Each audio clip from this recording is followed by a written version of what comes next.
I think we're live, guys. How you all doing? We'll give it a couple of minutes. What's going on with this? This is the first live stream directly from my mobile, so you have to excuse me if I keep on looking at the screen and not the camera because my phone at the moment is in widescreen mode, 16 by 9 on its side. I'm too used to doing things through Facebook and having the camera upright, so it's more awkward having to fixate looking on the left hand side where the camera is. So I do apologise if that's the case and people can't see us in a second, but there we go. So the camera quality should be a lot better as well. 20 megapixel on the front, the back is a 40, but that's irrelevant because you can't see that anyway. So guys, first proper live stream using my mobile since the subscriber limit has been reached. So thanks to anyone that is watching this now. So it's Jay from Just Technics. Hope you're having a really good Friday, almost the weekend. For those of you that are still working and grafting through this terrible zombie apocalypse, so to speak, then fair play to you. I have not stopped myself. I've been cracking on ever since day dot when the lockdown was announced. And for those of you that are currently sitting at home, working from home, or sitting in your gardens, I think it's like, what, 27 degrees. Thank you very much for thinking of me. Because I've got me Ducati sitting in the corner, my Suzuki outside, and I wish that I could be out there right now, tearing it up around the roads, having a bit of fun. But nope, I'm slaving away as always, getting all your turntables all ready to rock and roll. So anyway, this is just more of a tester, to be honest. Like I said, a tester video to make sure everything's all working correctly, to make sure that you guys can hear things all right, see the picture okay, and that things genuinely are working as they should be using my phone. The chat has been enabled as well. I don't know whether it's working, so if someone could just send me a quick message. I know there's a few people that are watching now, just so that I can see that the chats are here. I think I posted some messages. Top chat, live messages are visible. Yes, please. So that should be what we want. So Jeff's saying hi, wicked. Hey Jeff, how you doing, mate? Wicked. Nathan's watching too. Yeah, bud, chat is on. Awesome. This is much better. See, I'm too used to using the Facebook. I want to get Facebook out of the equation, get things done on YouTube. Oh, bloody messages. I've got to disable this as well. What's going on there? For those of you that are obviously seeing the videos from my Mark 7, you'll all know by now there was a few people that were commenting on the video when I first did the review video, stating that the audio quality was terrible, why have you bothered and all this, but no one understood that it was actually taken directly from my Facebook page. So what I'd actually done was I did the review on Facebook, loads of people watched that, went absolutely mental, got the video, downloaded it, uploaded it via my Mac, stuck it straight on YouTube, and uploaded it that way, hence why the quality is not very good. The other videos that you've seen for the Mark 7, for those that don't know this, who are following me on YouTube and don't follow me on Facebook, obviously get on there if you haven't got me on YouTube, on Facebook, you're missing out with some of the videos on there, there's a lot on the page. But yeah, the videos for the Reloop, RP7000 and the Mark 7, the videos that I was showing you about the calibration of the pitch and the issues that I found and everything else that was going on, they were all done from my flat. So basically I took the turntable home, that was taken in and we did it down at home instead. Then I bought it here and you'll know when the video is done from my unit because obviously you'd see it on the unit. Nathan, I've come off Facebook, bud, but I do watch your YouTube videos, classic. Cheers, buddy. But yeah, there's going to be a lot of videos going on here now, moving forward. A lot of review videos. I may very well do another one on the Denon turntable at some point. But this is more of an opportunity for anybody that is watching to ask me some questions if you want, for anything you're stuck on. Questions regarding the services that I offer at the moment. If you're unsure on anything, now is the time to do it. And just to give you a bit of a brief run through as to what things are. That's the score anyway, guys. So there will be another scheduled video that I'll try and arrange hopefully next week, where it will be a proper FAQ that you guys can ask me any technical questions to, within reason. What's this, Nathan? Hi Joe, wait, an anti-skating video. Yeah, no, I've been asked about that quite a lot. It's a good thing Nathan's just brought that up. So a lot of people have been asking me on the correct way of setting up your turntable. Now, I get asked by a lot of people when they send their turntables to me by courier, bearing in mind, and when people drop things down to me.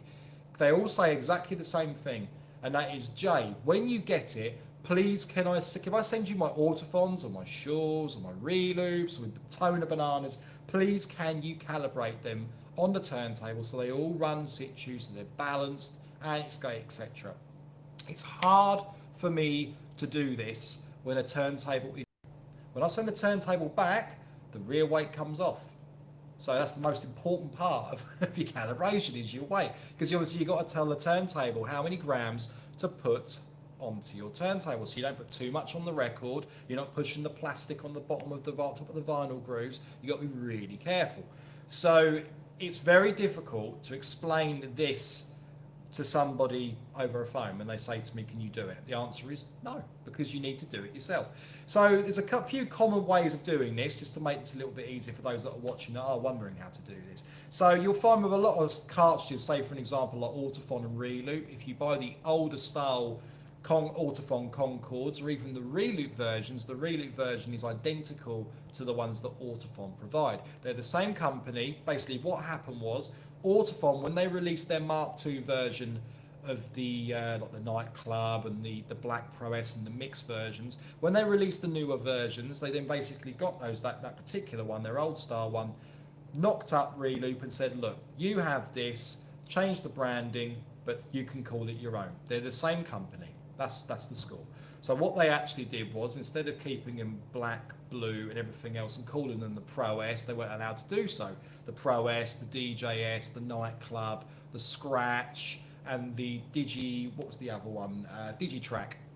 So what they actually did was just change the colours to some degree so they were a different shade, kept them pretty much exactly the same. But the actual cartridges and styluses themselves are identical to the original ones that we know and love. So if you're like me and you don't actually like the new style of Autophon Concords that they've released because they're too chunky, or you just start styling with them and you prefer the old style, don't worry, because the old style is exactly the same as the new one. So basically, when you've got the older shape, the thinner shape ones that Reloop do, you'll know that your Autophon Pro S or your DJS Blue or your Digitrack in red or your Nightclub, they're identical. So you can just pick one that suits you. So you want to go for, if you like the Pro S Black and you fancy something brand new and fancy changing the whole cartridge and you want to go for the Reloop one, you go for the Concord Black. They're made by the same company, all have on the bottom of them, it all says on there that they're made in Denmark, has the Autophon branding as well on the boxes. It's exactly the same unit. So do not be fooled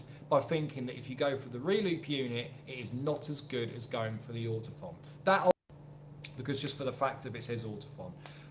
So that's just the score with that. Few ways of doing it that I tend to do whenever I'm calibrating turntables. So if I get something in here, obviously I want to make sure that it plays in the correct manner and that I can scratch and mix as well. Now scratching is a bit of a difficult one with setup because people like to have them to their own personal preference. Now to give you an idea, if you're scratching a bit of a turntablist, the same as like Qbert for an example, obviously absolute legend in the scratch world that man is, doing the old Qbert needles back in the day.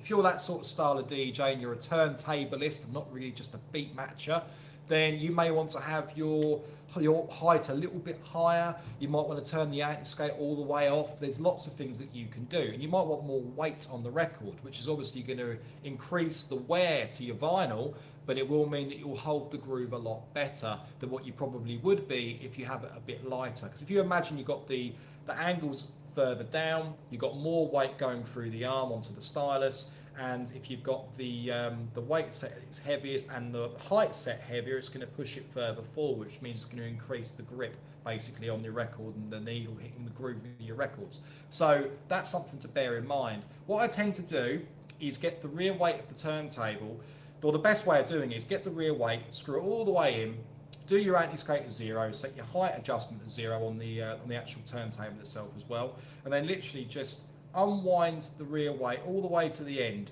And the idea is to get it so that it doesn't just sit at an angle and drop down. You want to get it so that the actual needle itself and the arm, it balances perfectly. So it's going up and down and all of a sudden just sits still. So the idea is you can push the arm and it's going to just stay. But basically the idea is to get it to float. So the arm will float straight. And then what you can do is you can you move the needle across and you move the anti-skate. If you turn the anti-skate onto full, you'll see the needle move and the arm will move one way or the other. So 0 will go left. Obviously, as the camera's reversed, so 0 will go left. And then obviously when you turn it up, it will go to the right. That's the plan. That's what you aim to achieve.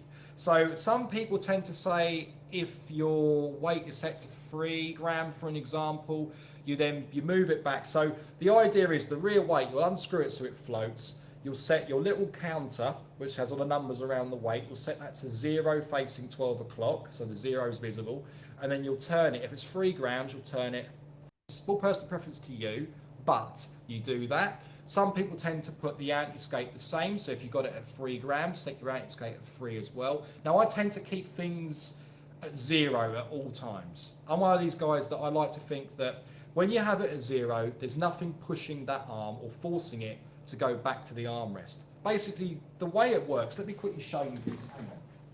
I've got an assembly here so I can actually show you what it looks like inside. So this is an old assembly, basically the mechanical assembly that you'll find inside a Mark II, a Mark V. They're in all of the old school turntables, to be quite fair, all the old school Technics. But what you'll see here is the underneath. So from the top of the turntable, when you actually solder a new RCA onto a board, that's the view you usually get. You won't see the other side of it, but you'll see that the pin underneath. When you look at it from the other way, what actually happens, you'll see this mechanical cog here, but the camera's reversed, isn't it?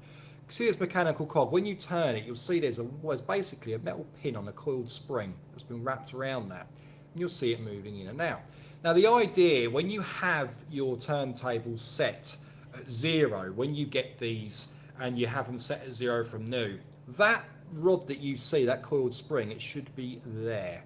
So when you look at it from the other way, you'll see it will just about be sticking through. And the idea is to get it calibrated so that is at the top of that little viewing window there, because that's basically what it is, a little viewing window when you're calibrating.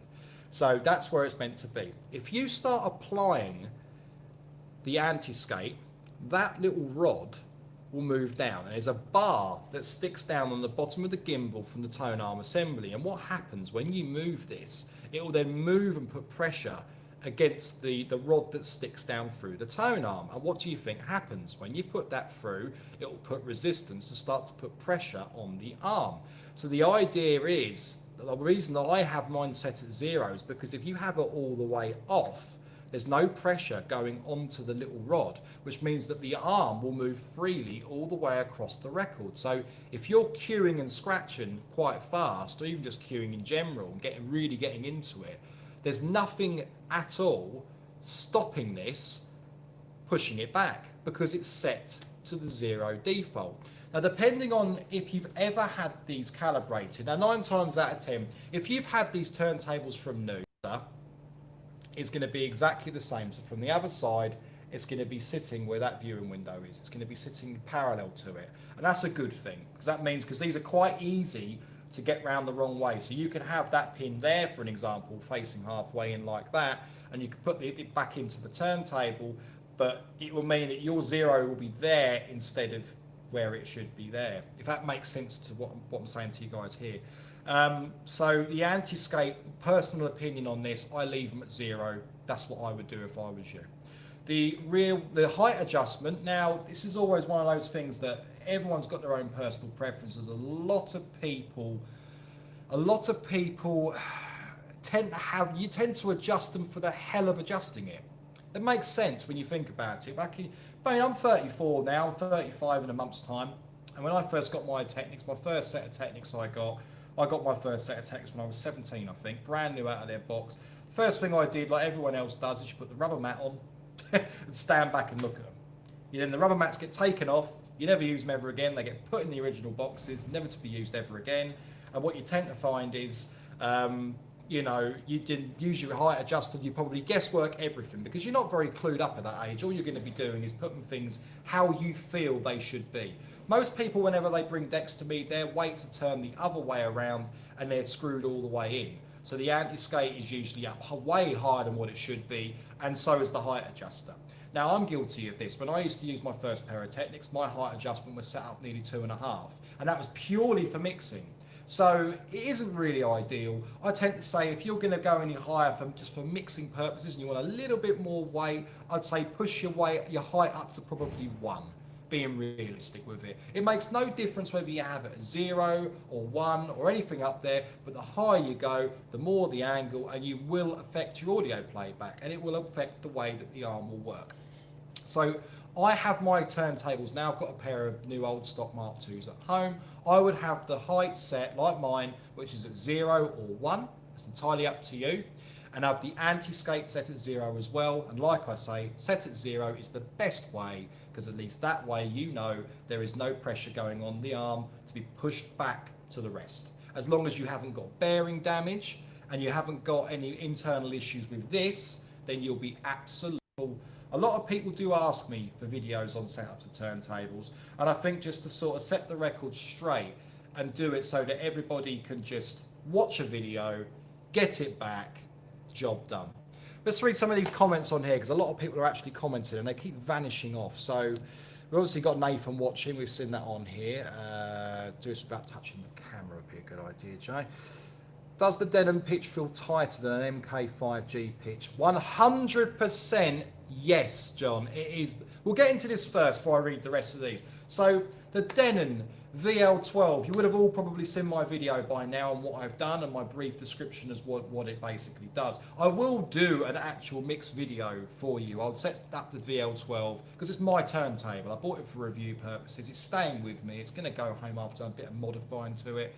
And I'll do a video with that on a 1210 next to it. You'll be able to see from calibration. I'll do it on an old worn 1210 Mark II before I do any custom work to it. So you can see just how well and responsive this turntable is. But yes, the M5G, as of with a lot of these turntables, all work with digital steps. They are a pig to mix with. And any single person that says that digitally controlled pitch is better than the old style logarithmic analog slider does not know what they are talking about. I'm going to put that out. Now, it's not sounding big-headed. It is just absolute 100% rubbish, because the analog sliders will always be more accurate.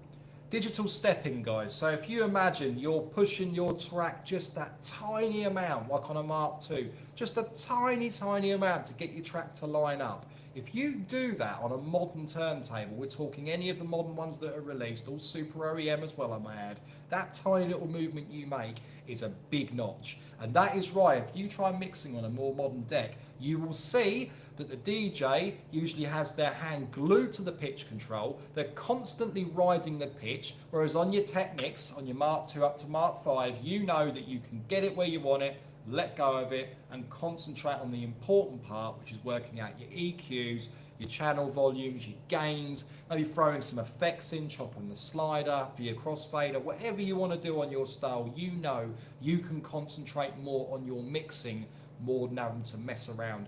Are exactly the same.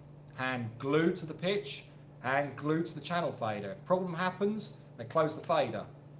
Even if a problem doesn't happen, you'll hear it starting to go out, and what do? They either leave it how it is and fade it out, or they'll try and pitch ride it and pitch bend with the slider. That's all you can do. But yes, the Denon turntable has a much better pitch control. It's the best, I've said this before, it is the best modern DJ turntable in terms of for DJ use with pitch control that I have ever used. Okay, and I will hand on heart say that it is the best modern day turntable purely for DJ, for beat mixing. For beat mixing, it is lovely. It takes a lot to beat that turntable. They just went totally wrong, in the wrong direction. They literally got probably, like I said in my previous video on the Denim, it seems to me like they had a deadline. And they've gone, right, we'll work our arse off getting the cabinet looking how we want it. We'll work our arse off on the pitch. We'll design our own motor. We'll get everything in it that is completely different, that sets us apart from any other manufacturer. Everybody else, all they do is literally call up a firm called Hampin, which is the other side of the world. They knock up their turntable and they say, right, we want your motor, your pitch, your speed adjustment, your everything. We want our deck to look like this with our brand. And that's what Pioneer have done, that's what Reloop have done, that's what Stanton have done, that's what Epsilon have done, and they're the cheapest ones to check out. They're like £130 a pop. They're being discontinued though, but it's exactly the same. All of these people, Audio Technica, they're all exactly the same.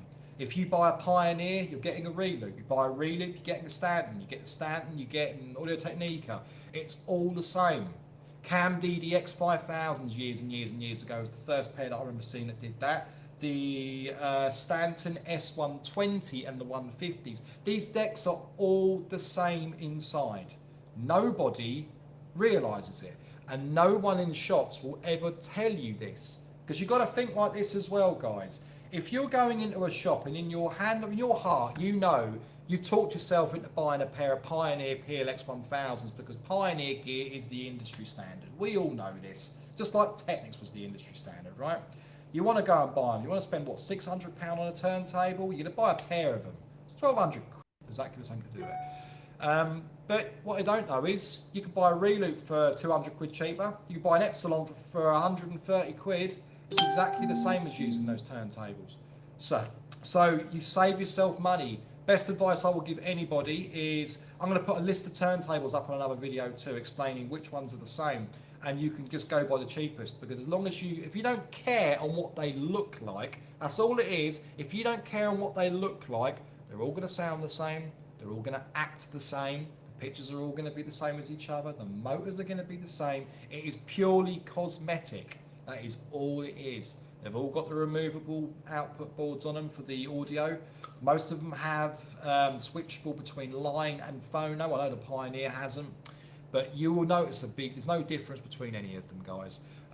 This reloop is usually the best one to go for, purely for the fact that you've got the torque adjustment. That's a big plus for mixing DJs. Now, I felt more at home with the reloop RP7000 Mark II than I ever would do on the Pioneer, and definitely more than I would do on the Stanton. These decks are great, okay? They're all bomb-proof to some degree.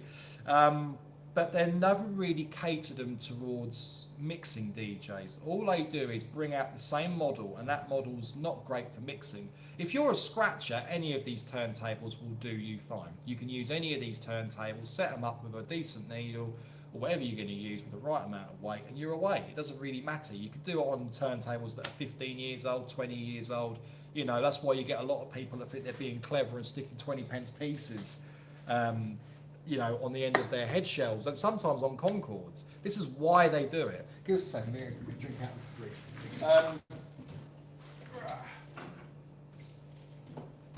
But this is it. This is exactly it. So you're paying extra money for a turntable which does exactly the same as a turntable that costs £130. And what would you rather do? Save nearly £500 and get a turntable that doesn't look as good but has the same performance, exactly the same performance, or spend £500, you know, nearly £300 more, and getting two more turntables where you don't need to spend that money just because you want the Pioneer brand, just because you want the Reloop brand, just because you want the Stanton brand. It is as simple as that. Put a post on your Facebook page about a new Technics 1210 GAE limited edition. Oh, that's okay, and wondered what your thought about them, if you've heard anything about them. I've seen a couple of posts actually pop up earlier today on Facebook. My honest opinion on it is quite simple. I don't rate any of the new Technics at all. You would have all seen my videos. You know, this is the face to the video. I've got to do it because I can actually talk to you about it properly as in this. It just makes it a bit easier doing it as a live video. Yeah, I don't rate the new Technics at all. I don't care whether they bring it out for 700 quid, they bring out a new one that's slightly heavier. To me, they've missed the mark, and all they've done, Panasonic have turned around and gone, we're going to cash in on our brand, because they know DJs love Technics. And all they've done is try to be clever. They brought out, as far as I'm concerned, they brought out the GR, okay? The GR was the one to get. The pitch control on all of them is identical, okay? If you look at any of the information provided by Panasonic, who are obviously Technics for those that don't know, and you look at the way they've written them, they pretty much are exactly the same, okay? Whether you get a GR or Mark 7 or a GAE, okay? The Platter's obviously different on the GAE, and also things like the pop-up switch for the pop-up light for the records as well. But in general, the way they work, nah, there's no difference.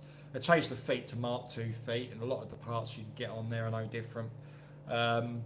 But I don't rate them very highly at all. All they've done is they should have stuck to the GR. If the Mark 7 was the same as the GR in terms of its build quality, it's heavier, it's a better turntable, put the Mark II feet on from the Mark 7 in the first place, people wouldn't have complained about the fact that you can cue your vinyl and the whole thing moves around wobbly. So that would have isolated that problem.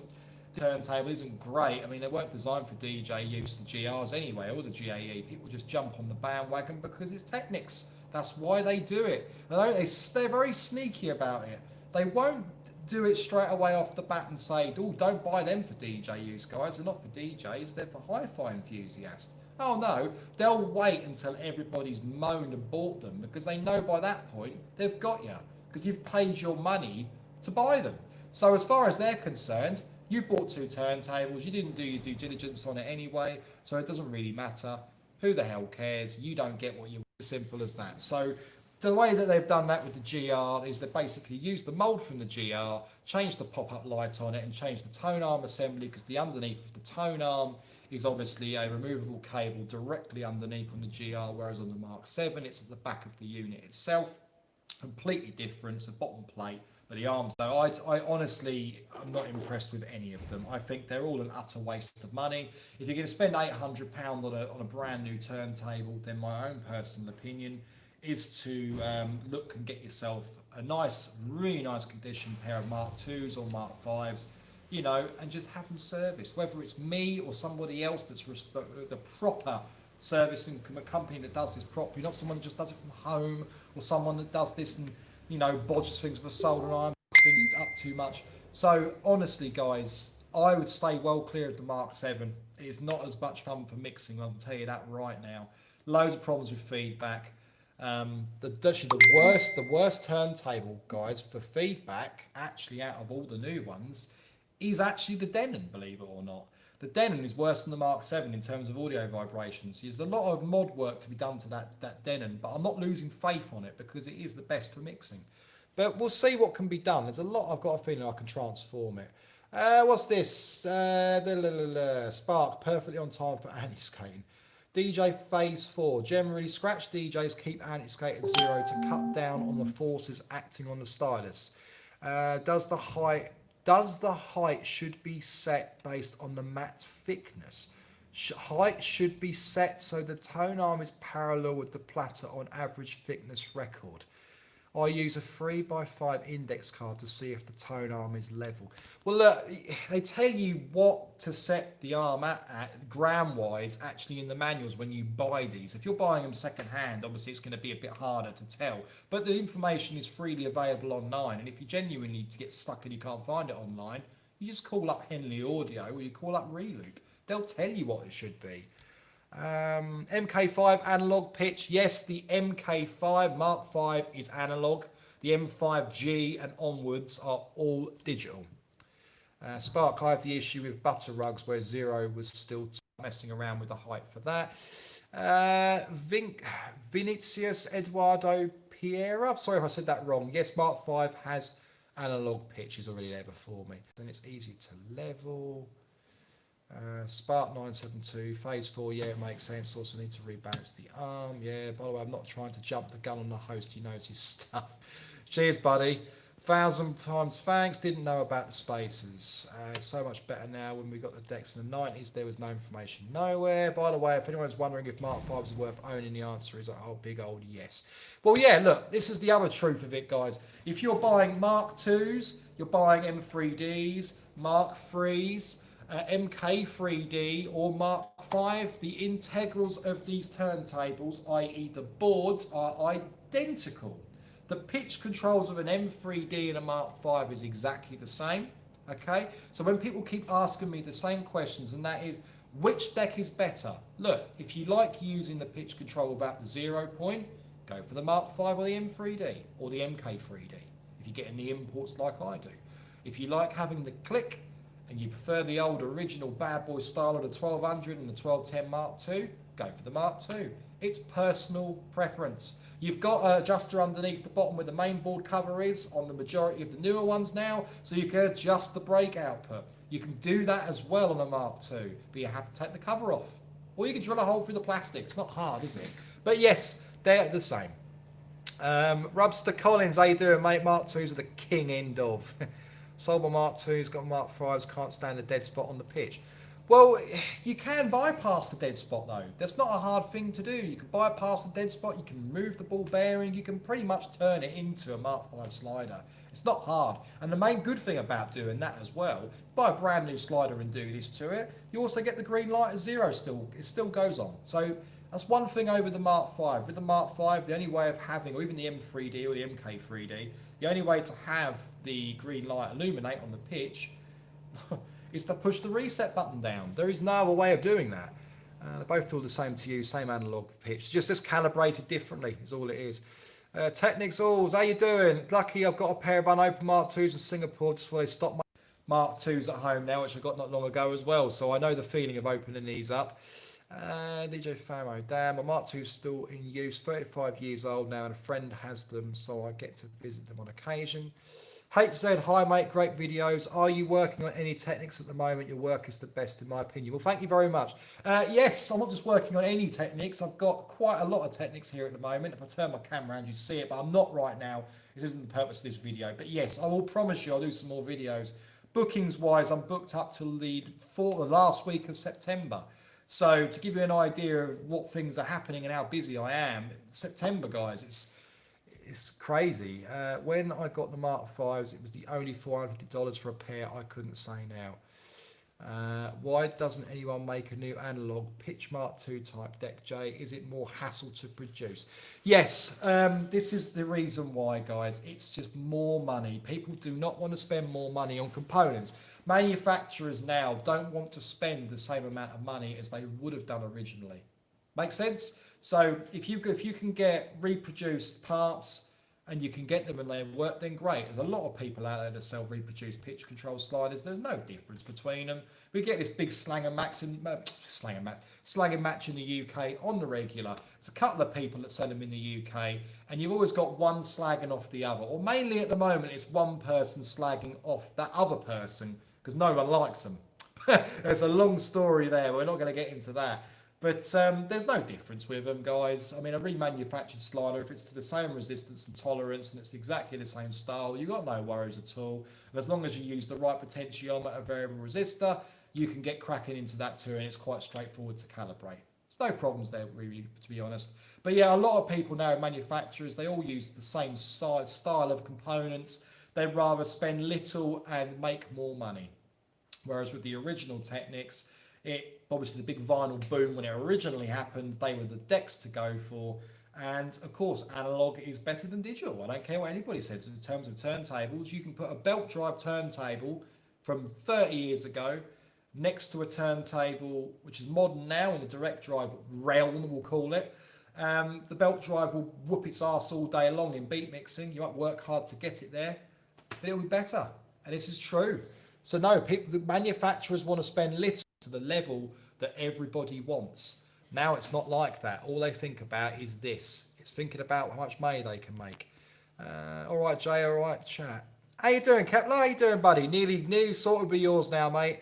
With your turntables. Kepler's got a couple of turntables that I'm working on at the moment for him. Can you put more videos on YouTube if you can? Yes. Well, this is exactly the reason why I'm doing this video. Is to the beginning, I explained that this is the first live video that I'm doing actually from YouTube using my phone. I've hit the subscriber limit now, so thank you to everybody that's actually subscribed to my channel.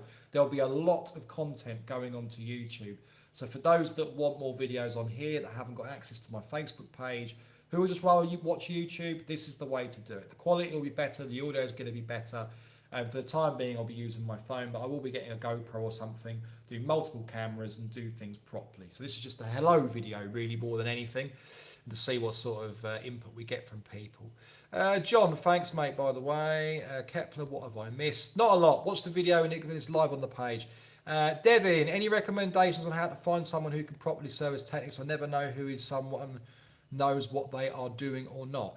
Well, Devin, again, if you're in the UK, mate, and you're happy to wait until the last week of September, you're more than happy to book in with me. I service them, I customise them, and obviously do repair work as well. Do custom wraps, do LEDs, all done properly, all with respectable prices. I don't rip anybody off.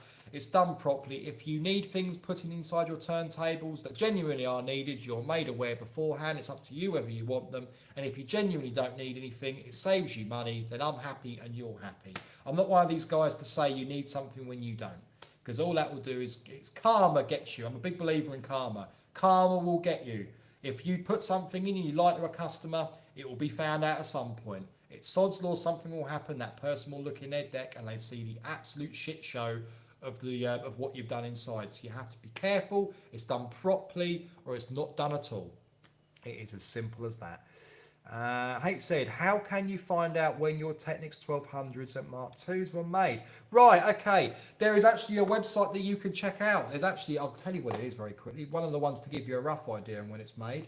You want to go on a website called serialnumberdecoder.co.uk. Google it and type in Technics next to it. You can type by looking at the back of the turntable anyway. I don't need this, but it's just nice being able to give that to you because you can look at it. I've only got it on it because I told someone about it earlier, so it's just nice to do. Yeah, check that one out. I had them for 20 years but got them second hand. Yeah, it's good to see if they're both a matching pair. 9 times out of 10 they're not. My current home setup is 2 times Mark 6 but 100 volt, easy to make 220, 240. It is. Get yourself some European switchable power supplies. So yeah, get the switchable power supplies, take them out, switch them over. Job done. If you can get them your end, that is. I'm actually in the process at the moment of having the power supplies remanufactured with my logos and things on them. So the L will be switchable as well. So I'll bear you in mind with this. The boards, everything. So you can literally just put it in your deck, solder the connections, done. Nice and easy. So I'll make sure that everyone's aware of that when they're done too. Kepler, no worries, bud. Hope you're well. When they're ready, they're ready. Wicked. No worries, Kepler.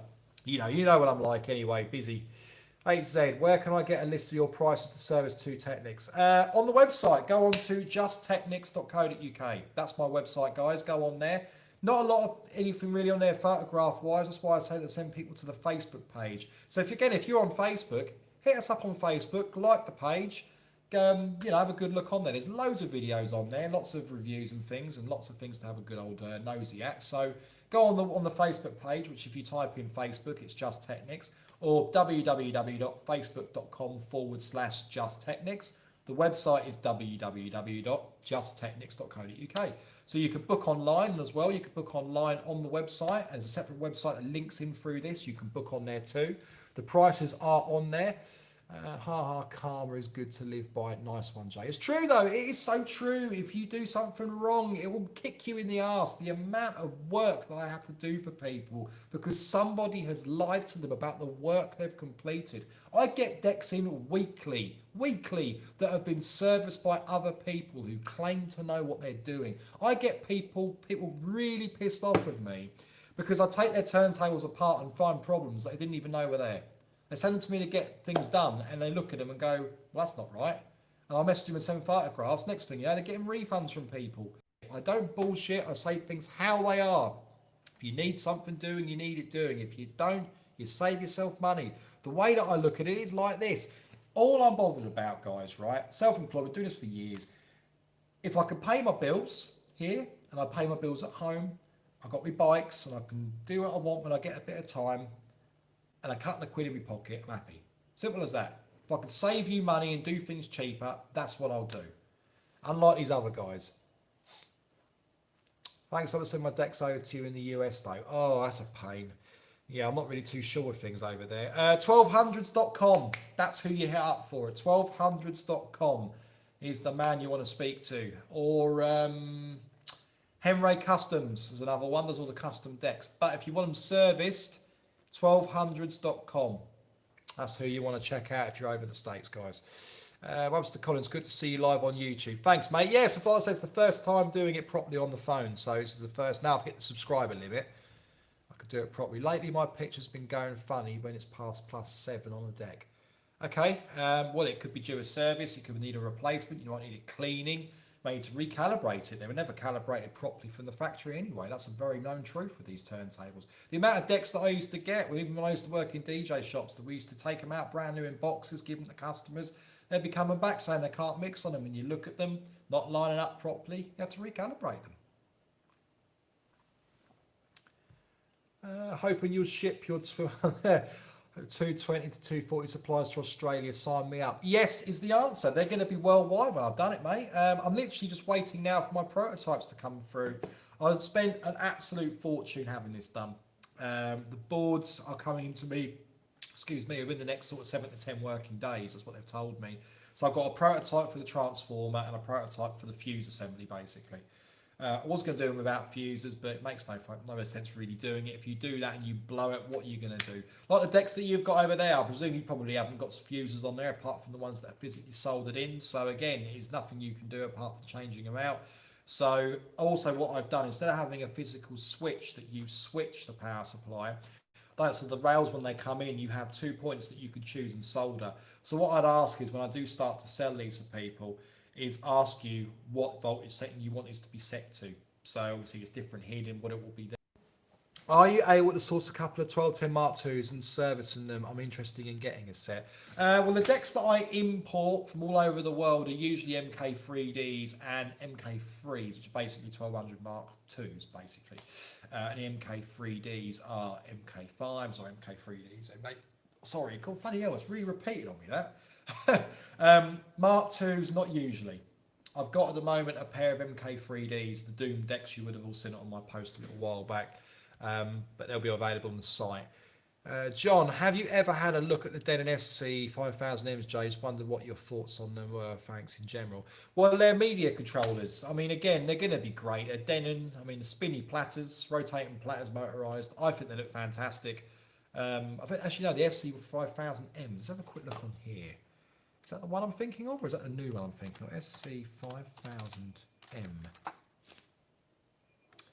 SC5000. Oh, they're the other ones, right? So they're their flagship model that Denon released. Now they are good, but I'm not a massive fan of the 5000M. I prefer the 6000M, purely for the fact it was a little bit bigger. You've got the motorised platter with the vinyl feel on top. I'm massively in on all that stuff, to be fair. So, personal preference on that, the 6000M is the one I would be going for, not the 5000. Still buzzing about the Doom decks, bud. It's Russ, by the way. Oh, here he is. Right, Russ. Yes. A little update for you, Russ, as well. So the print for your deck, because obviously you wanted to have them in the Doom deck. And like I explained, basically, guys, the video that you saw of these two turntables, I needed one of them that I had to use for another project. So I had to rip the turntable, the wrap off of one deck, and I used it for something else. Now I've got another MK3D here.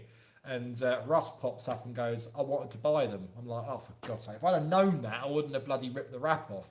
So I had to reprint the wrap. So as it stands right now, Russ, your wrap is sitting next to my machine, ready to go through the laminator before I decide to prep the turntable, stick it on, and cut the wrap around. You've got a little wait for it yet. I've got to wait 48 hours for the wrap to, the actual vinyl wrap itself to cure before I add any laminate, because what will happen is it will all just get all sticky and horrible. You get fingerprint marks and you get streaks over the vinyl too. See, again, don't mess around, guys. Some people do it straight away. You can't do that. Expensive stuff. Expensive to do. Super Rubs to Collins. Really, my picture's sorting out. I only trust Jay to do it though. Laugh out loud. Do it. Book it in, Mr. Rubs to Collins. You know where I am. You know how to do it by now. You've been following me for long enough. Get them to me, mate. Kepler can vouch for Jay, extremely happy with his work. Thank you for the Mark III. Still feel guilty, laugh out loud. Yeah, Kepler's quite a lucky, he's a lucky bunny. One of the first pair of Mark IIIs that I got in is in the 1210 Mark IIs, but the Japanese import versions. I also was very lucky to get genuine Mark II sliders, the Dash 2 versions that have the shorter throw between the green LED. And he got them installed into the Mark IIIs as well. So he's a very lucky chappy, he is. I very rarely get them in. Nathan, I got a pair of Technics M3Ds, mint machines, love them. Yeah, they're wicked turntables, aren't they?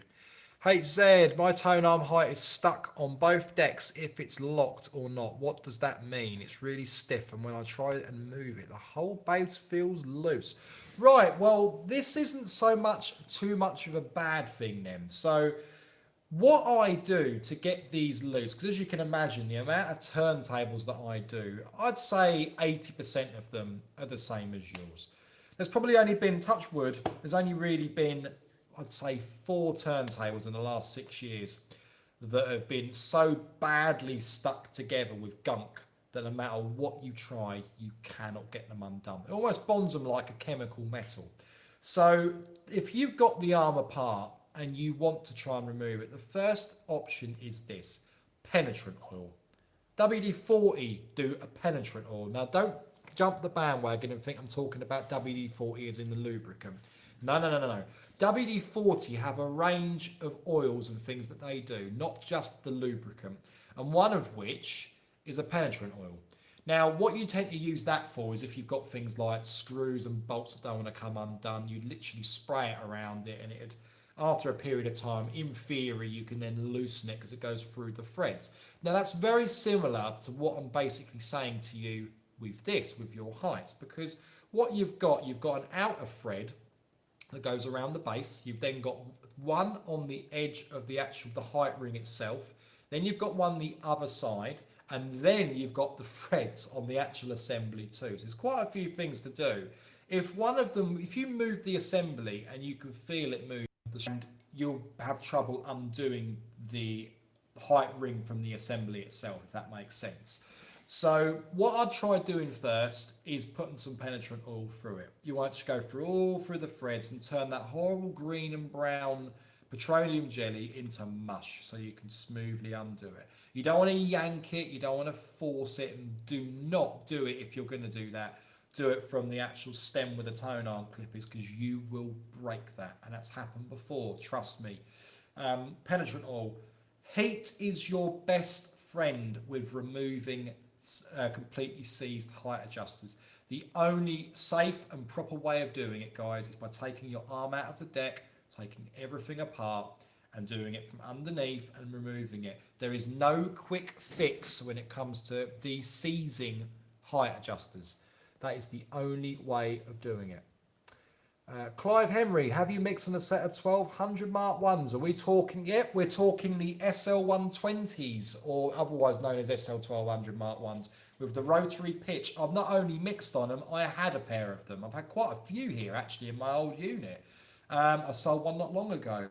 Yeah, I mean, look, everyone says they're the same turntable as a 1210 Mark II. They're not. The boards are different for a start.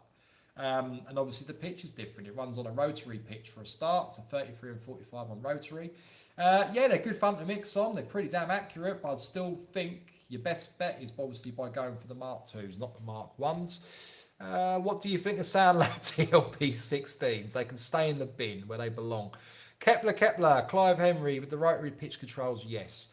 XXX question, 1200 height adjustment. Can I just lube them with WD-40 or do I need to use grease? Well, you should not be touching WD-40 on any part of your turntable. Simple as that. Any service person that I speak to or hear that uses WD-40 should not be touching turntables. That is used on vehicles, it's used on fucking door hinges, car doors, patio doors, window hinges and brackets that need oiling. That's what you use WD-40 on. You do not use it on turntables. So no, you do not use that. No other way of putting it. Mr. F. Swift DJ. Jay, do you think it's possible now Pioneer DJ have Carl Cox, Andy C, that PLX 1000 Mark II is in the works? No. I'll put money on that. No. No. I can tell you now, they're only using them because they're endorsed by them. That's why all these DJs you see have Pioneer headphones, Pioneer mixer. Carl Cox, lovely guy, best DJ on the planet as far as I'm concerned for what he does. Lovely bloke. Pioneer PLX 1000s, the new VL10 mixer, which he must have been given that, and CDJs. All Pioneer, and his headphones are. Doesn't that tell you anything? Andy C was religiously using Technics. His old setup was Technics. All of a sudden now, probably endorsed by Pioneer, gets given Pioneers. Every gig he plays at is Pioneer. Like a lot of the reloop DJs that you see, they're endorsed by them. They wear reloop headphones, reloop record bags, all this sort of stuff, and reloop turntables and reloop mixer. This all makes sense. So this is why they use the gear. That's my explanation to it. And even Carl actually saying that, Carl Cox, he's been using Mark 7s. He got Mark 7s. He's probably gone back to Pioneer because he's not happy with the mixing on the Mark 7s either. But I wouldn't be surprised if he's gone back to the Technics ones. What's this? DJ Mini. I have an issue with the Platter or power switch. When I turn on, the light sometimes doesn't come on and Platter spins out of control. Oh, does it when I first turn them on though? Yep, you have got a classic runway speed error or runway speed issue, or error is classed in the manual. So what usually happens is you'll turn the switch on, your lights will either all stay on or all turn off, and the thing will just keep spinning and spinning and spinning. That is not going to be an easy fix for you to fix, because it's something it could be. usually one thing that can turn into 5 or 6 things. So I can't give you an easy fix for that, unfortunately. But yes, I can sort that.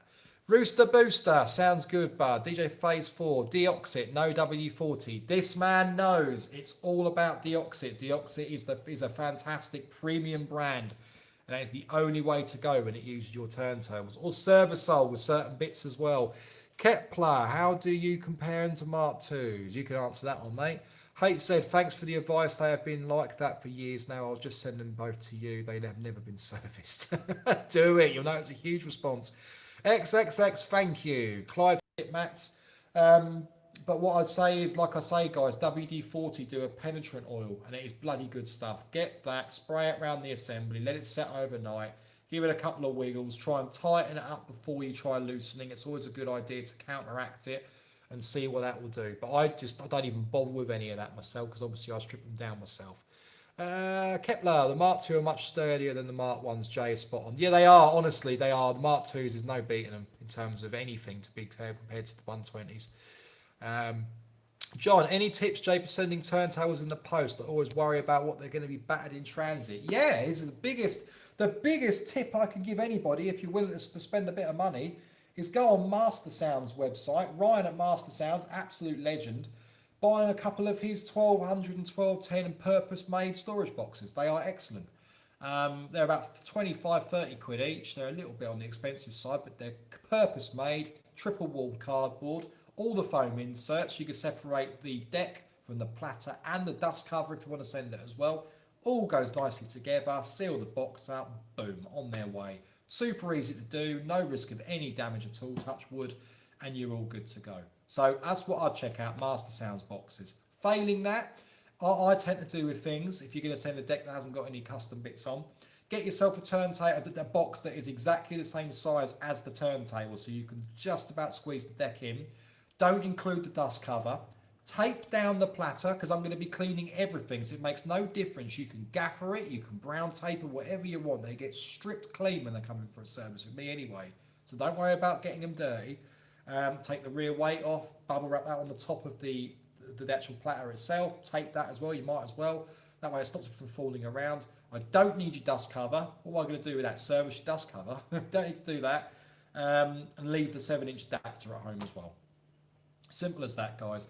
Plenty of bubble wrap, no brainer. Make sure you get the bigger wrap. If you're going to get the smaller wrap, make sure you triple wrap it, quadruple it. Do it in both directions so that you know it's fully covered everywhere, and just make sure it doesn't move around in the box. But you can get a box that is exactly the same size as the deck, layer it with bubble wrap top and bottom and secure the arm.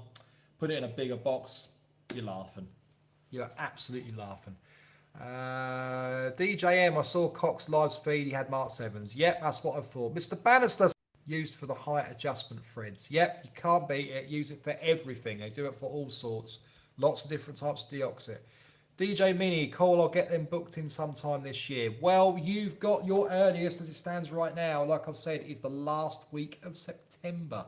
I am fully booked up until the last week of September. So my advice to you is get it in as soon as you can. Nothing to pay up front. Just book your slot. Get it online. You can do it via the website. So go on justtechnics.co.uk. Get it booked in. You won't regret it. Mate, have you got any for sale? I may have soon. So just leave it with me. There's a lot of things that are happening at the moment. I've got the Denon VL12, but I'm not happy with it for scratching. Well, this is the problem with the VL12. The arm is not the best. But I'll tell you what though, Anthony, if you want to do a deal on your VL12 for a Mark II, I may be able to think of something. Might strike a deal on it. So if you're in the UK, mate, we might have to have a bit of a chat. H said, where can I get prices, mate? Sorry if it's already been mentioned before. On the website, go on justtechnics.co.uk. Devin, love Master Sound products. You can't beat him. His stuff is awesome. He's caused a bit of a shit stir, a bit of an uproar, well, Ryan, unfortunately, because he dropped his prices on his new rotary mixers a little while ago. So people that have paid the more expensive price are now kicking off that they've all had to pay the expensive price after it's gone down. That's how retail works. That's how trade works. Don't like it, tough. If you've lost money, you've lost money. I'm sorry, that's how I look at it. I don't put spitting your cereal out. Mr. F Swift, yeah, I thought that on the PX1000. You got to do another review on them now. Your channel is huge. Laugh out loud. I've been sub on here since you made that video. That's years ago. That is years ago. Oh dear. How do you clean the Platter strobe dots? Cool. You're asking me loads here, mate, aren't you? So strobe dots. Most obvious way of doing this: old toothbrush or new toothbrush and fluoride toothpaste. It's the fluoride in the toothpaste that is best to do it with. Warm water and loads of scrubbing. Failing that, Brasso. Failing that, Autosol. Awesome stuff. If you still can't get them shiny and they're too pitted and worn, you have to get them in a lathe and then obviously make a new layer on top. So that's the only way of doing it. Maybe strip everything off, put it through a lathe, get them nice and shiny with some paint stripper as well, put it through a lathe, repaint them black, stick it through a lathe and get all the stuff off. Darren. Anthony Mark, let me do something. We'll go all out of a rap or something for you. Anthony, if you do us a favour, fire me over an email. Go on my website, mate. Go on justtechnics.co.uk. Fire me over an email. Just say on there you've been watching the video. You're the guy with the VL12. Once this video's ended, we'll have a bit of a chat, mate, if you want. We'll see what we can do. See what we can sort out. So I've got a Mark II that came in today. Phase 4. Hey, what do you suggest for cleaning old records that have been at parties and clubs and are gunked up with smoke and various kinds of thick gunk that laughs at regular cleaning? The old school method I've used for years that has never failed is a sponge and warm fairy washing up liquid.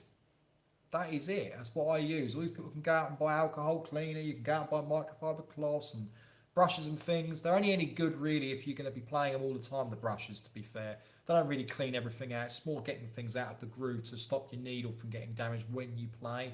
But you'll find that if your slip mats are quite dirty as well, people don't realise this. You might have new slip mats, but if you're playing old records on them, you'll keep turning them round, playing the A and B signs or compilations. When you turn them round, your slip mat's going to have dirt in them as well. Just because you can't see it doesn't mean it's not there. It's going to transfer to your record. So these brushes are ideal for that. And even the record spray. One of the best ones that I used to love using was actually HMV used to do them years ago. They used to do a big bottle spray of a little microfiber cloth and you'd spray it on your record and move it around when it's spinning. And you used to get all the crap off and evaporate. But there are people that sell like 5 metre tubs of record cleaner. It's all made with the same ingredients. It really is personal preference. But soapy water with fairy washing up liquid and a nice sponge is what I'd use. Happy to do a trade. I'm after a mint 1210. Well, I can tell you now, Anthony, it's not mint. Okay. I mean, what I would do for you is do one that's wrapped. We'd do wrapped and change the OEM, obviously OEM LEDs for you. So we'll have to see what we can do. We'll have a bit of a chat. HZ, when I have my toenails balanced just hovering over the vinyl flat arm, they move towards the armrest when anti-skate is set at 0. What's wrong with the arms? It could be anything, mate. It could be your bearings may need a bit of a clean up for a start. Some of them do move. They don't all stay perfectly still. To be honest, as long as you've got movement, as long as it isn't juddering and it's not stopping in a set position, you're all right. But I'd personally say it's time to have a rebuild, take them apart, clean out the bearings. They're only miniature ball bearings, but I wouldn't recommend doing it yourself. That's what I've just said. Jay, Mixcloud Live, any DJ sets live on vinyl can become a maybe. Well, now I've got the live channel set up. I'm going to get a couple of GoPros, interlink them both together. I'll do it through OBS or whatever it is on the PC. Bring my laptop down, and there will be some vinyl mixes. I've got enough decks here that I actually physically own. One of them is obviously the VL12, 3 pairs of 1210s. So I'm pretty sure there will be a vinyl mix incoming. There's about 600 records on the other side of this camera. So yeah, I will be doing a live set at some point, guys, for you lot to watch. So you can all judge me on my mixing for the last 21 years I've been mixing for, just on vinyl.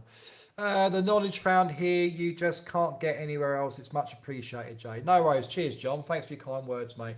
I'm sure there's other people that do videos and things, people that do explain it, but I like trying to be a realist. I always say I'm a realist. I like to be as blunt with things as possible. If it's not understandable, then I do apologise, and I'll try and say it again so you can understand. Because I know I have a bit of a tendency to waffle on a lot of my YouTube, on my Facebook videos. This is why I'm starting to do the videos on here instead. Technics, if you had a pair of Mark II, Mark IV, Mark 100, would you use to build the Ultimate 1200? Just Technics Ultimate Edition, I would buy a pair. Mate, there's so much you can do to these turntables. There's one we're working on at the moment, which is basically rebuild the deck from scratch with rotary pitch or touchscreen pitch, chaser LEDs that go around the Platter Knight Rider style, and also reverse play where the LEDs go the other way too. External power supply or internal power supply that can run 2 turntables off of one deck and redesign the cabinet.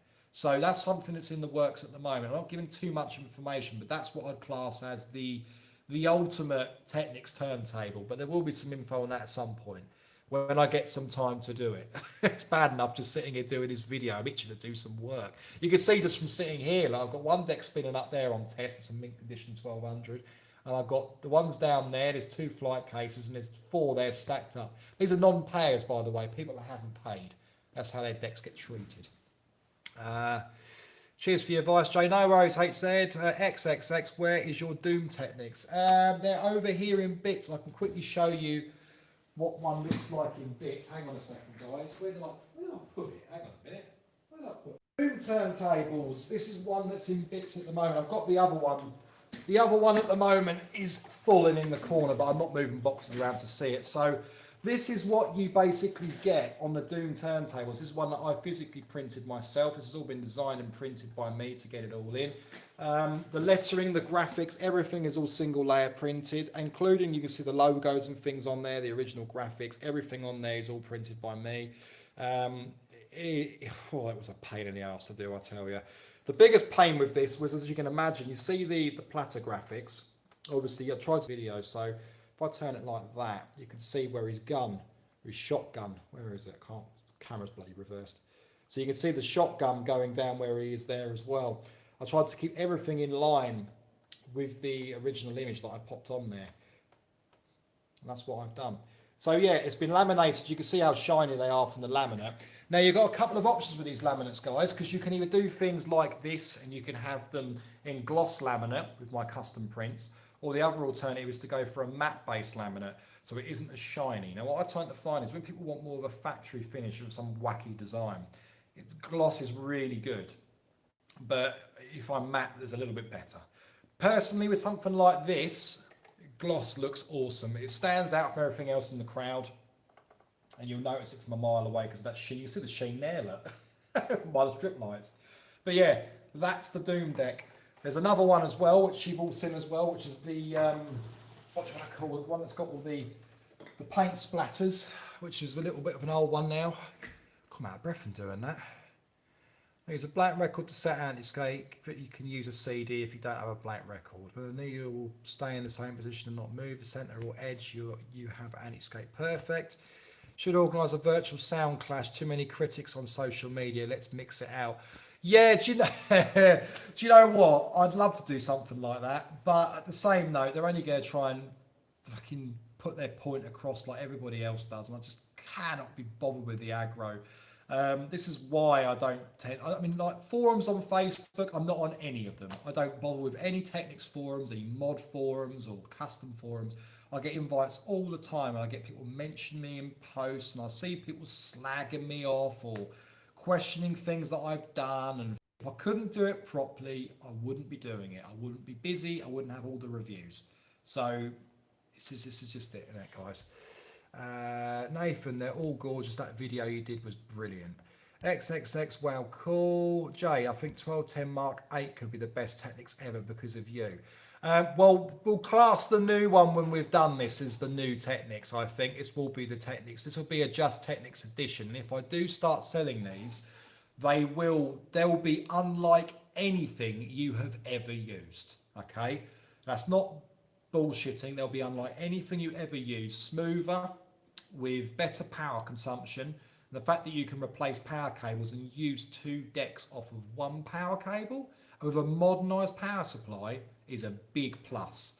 There's lots that we're thinking about, including removable pitch that you can angle as well. Awesome Doom Rat. Thank you, mate. Clive, Technics, I'd take a battered 1200 all day long as I've got SFD -2 pitch. Yes, yes, and yes. Oh yes, the shorter throw at the green light. I bet a Final Fantasy one would look top as well, getting thinking now. Do you know what? That's not a bad idea. I mean, I was never a fan of Final Fantasy. I remember renting that years ago on the old PlayStation 1. I never got into it. It's all that turn-based fantasy stuff. Never really that sort of person, really. But I reckon it probably would. I was actually going to do a Command and Conquer one. So, like where the pitch trim is on the side, you'd have your the inventory bar. What a cool! Do you know what? I might have to fucking do that. Have the inventory bar going across the bottom with the money going across the top, and having your battlefield and your base going right across the deck. Oh man, that's got me thinking now. That's it. I might have to do that.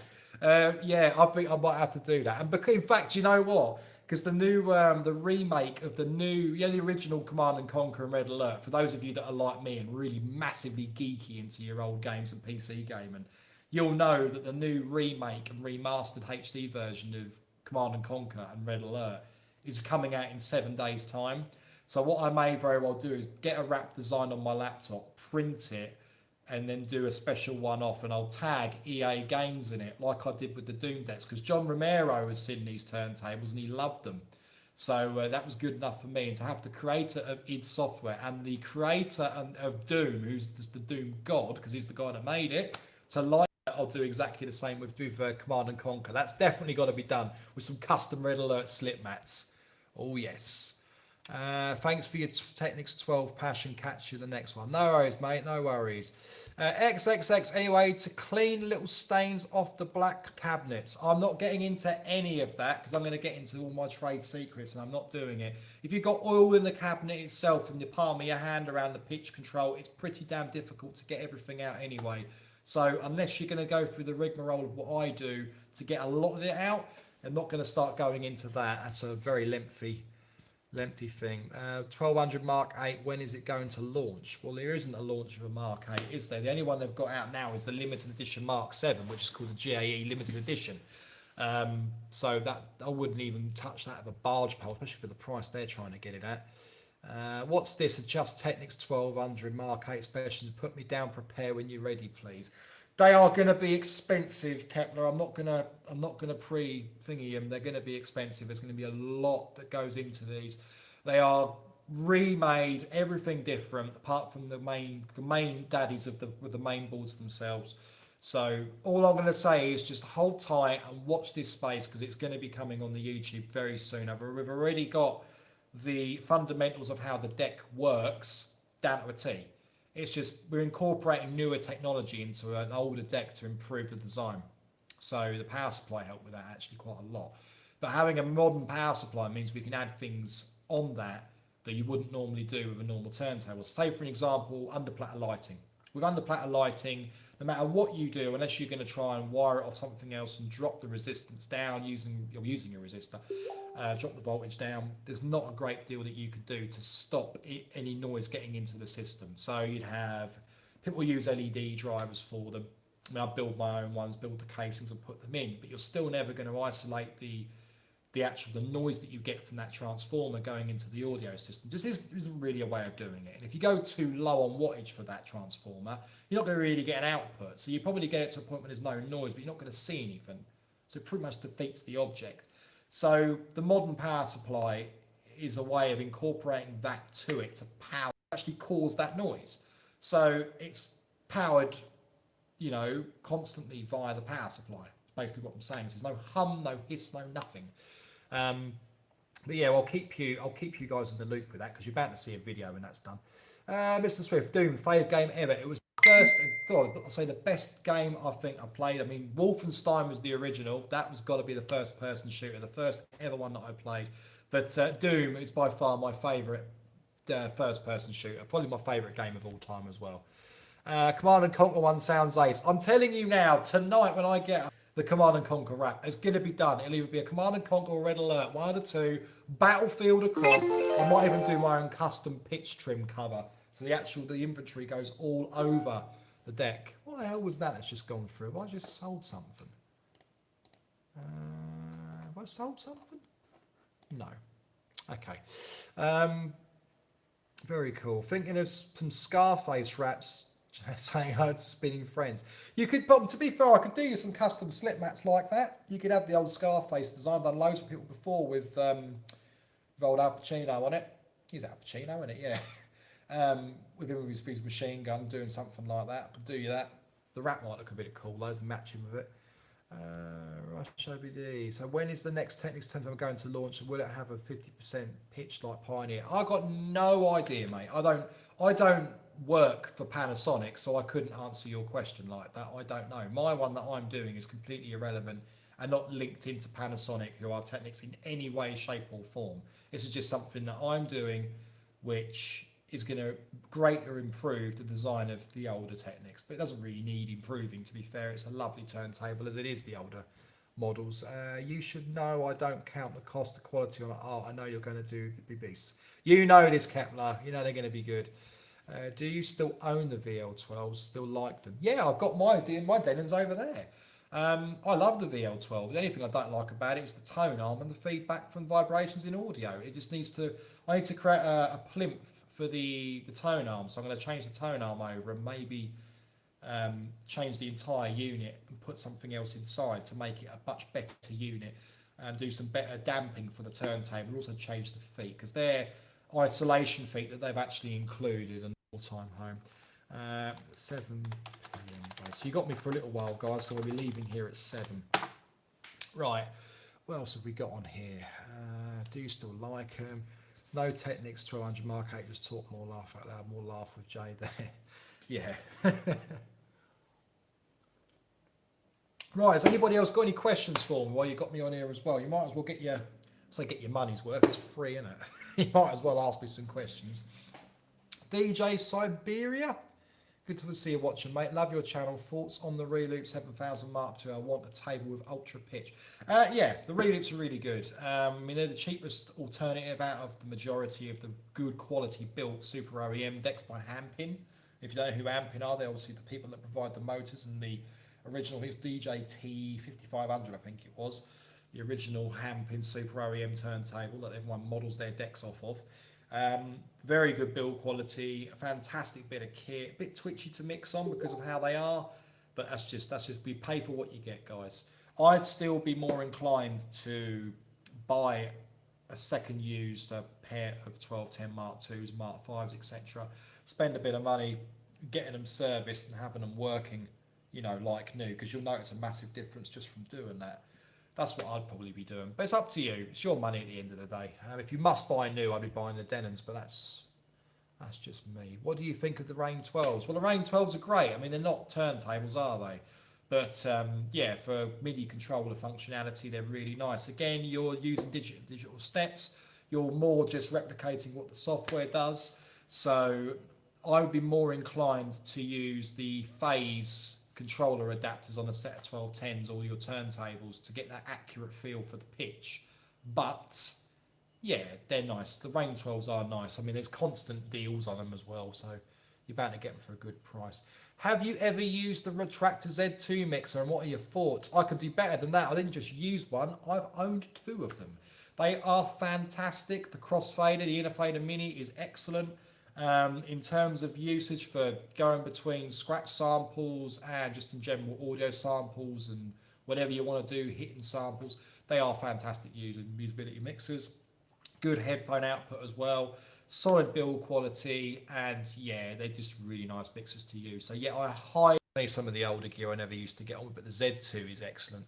Kepler, when's the shop open again? Need some t-shirts and posters. T-shirts are a no-go for quite a while yet because I haven't got the time to be making them. Posters is a no-go as well at the moment because of what's going on with the coronavirus and this whole zombie apocalypse. It's not very nice with what's going on. It's killed a lot of people in terms of business, not just in general with people, but in terms of business, it's killed a lot of people off. 2 suppliers that I was dealing with originally have actually ceased trading permanently. People abroad for the imports have ceased trading temporarily until things are happening. And yeah, so at the moment it's a no-go with printing, and the shop is staying closed until this is all over. When I put my ground wire into my mixer post, it still has a hum. Well, that could be connection between the spring-loaded connectors of your cartridge. It could be a stylus. It could be anything. The truth is, unless you diagnose and you do continuity tests and you're testing each part of your turntable, it's difficult to be able to give you a diagnosis, I suppose, like a fucking doctor, as to what's actually causing your problems. I mean, the one thing you need to bear in mind, guys, is with any of these Technics turntables, the older models that is, the tone arm itself is separate to any other area of the turntable. So your RCA cable and ground cable are not connected in any way electronically to the main board. So that deck, it's grounded to a point underneath the pitch control. You'll see it if you take your turntable apart. So you haven't got to worry about taking your arm apart to do a cable and it being connected to a control chip or anything. It's not like that. It's a straight connection between the arm and the end of the cable. So if you ever want to do anything like that yourself and you're good with a soldering iron, you can change your own cables quite straightforward. I wouldn't recommend it. Send it to me. But it is something you can do. But check your connections, check your spring-loaded connectors, I would as well, and make sure the ground cable's not broken or any breaks and the RCA cable's in good condition. Glenn English, do you sell parts or need 2 phono cables made? I sell my own custom-made RCA cables. If you're in the UK, mate, I can help you with this. My custom-made cables are £30 each. So if you do want something that's got ring connectors as standard, a thinner diameter on connector as well, so they can fit within the cable block and within the tone arm, so your height adjusters will function as they should do, then please send us over a message. Again, justtechnics.co.uk, find me over an email and I'll get back to you. We'll go from there. They start from £30 with length, bearing in mind. John Galloway, did anyone show you the ropes, Jay, or is it all self-learnt knowledge, trial and error? It's self-taught. I'll be honest, it is self-taught. No one's really asked me this, to be honest. I spent a very long time, I've been DJing for just over 20 years now myself. I'm 35 next month, for those that are wondering how old I am. I'm not one of these little 18-year-old, 19-year-old guys that thinks they can service a set of turntables because they can use a vacuum cleaner to clean their decks and I buy a cheap £10 black spur soldering iron. It's not like that. I was self-taught. Even when I used to work for the DJ shops, I mean, a lot of people will know that I used to work for Get in the Mix and Why Buy New. I don't really talk about them much anymore from the beef that happened with them a few years back, which is a shame, but that's just how things go.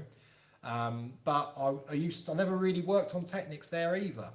Their attitude really was, if it spins around, starts and stops and the pitch works, you clean it, you put it in a box and you get it out the door. So that's the wrong attitude as far as I'm concerned. Just because something moves and turns on does not mean it functions to its top peak performance. And I'm absolutely right, as it was well demonstrated when things used to come back. But that's irrelevant.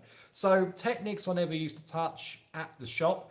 But I used to always go in with my phone. I used to just show the old managers and that. Oh, look what I've done now. Behind the Platter lights, colour changing LEDs, doing all different things. Doing it for a long time. And I never used to really like it because it was, I suppose, conflict of interest when you put it that way.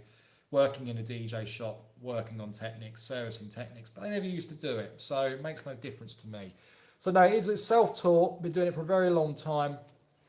And it wasn't really even trial and error, if I'm honest with you, John. It was more getting the service manual, studying everything. If you can read schematics and you know how to use a multimeter and an oscilloscope, you can pretty much work out what you're doing. It's when things go wrong. It's troubleshooting turntables. Now, I get a lot of stick from people on forums and other competitors who do this within the UK purely because they don't like the fact that I'm so brutally honest with this. The truth is, like I say, if you can read a schematic and you can find problems from that and you can read what you're doing, you can repair them. It's not a hard thing.